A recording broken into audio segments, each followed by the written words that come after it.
She's on the University of Glasgow staff, but Alison Phipps, OBE, appears almost at home speaking in the Edinburgh of the South today. The topic of Professor Phipps' lecture is refugee stories from her homeland. I realised that the city of Glasgow was newly hosting many refugees who were being dispersed as asylum seekers to live in Glasgow in our housing stock there. And it just was increasingly clear that this was a very difficult experience for them, and many were ending up in the removal centre, the detention centre, just on the outskirts of Glasgow. So I heard a call for a volunteer and thought they wanted people who spoke languages, so I thought, okay, I can do that.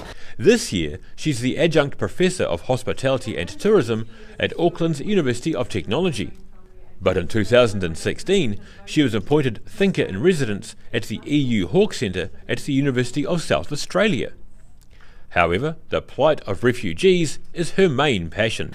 So volunteered in the detention centres, and that was a really interesting and good way of really learning about both the brutalities of the detention system within my own country and in other countries. Professor Phipps enthralled the audience while sharing tales of refugees in Scotland and Europe. And speaking as the crowd entered, she had simple advice for anyone against welcoming migrants into a city. Those who say refugees take local people's jobs. When you put programs in place that are about good hospitality and integration of refugees in a local community, when you learn about the local context properly, what you then find is what is good for refugees is good for everybody. Alison Phipps commended Dunedin on the welcome the city has given to refugees in recent years.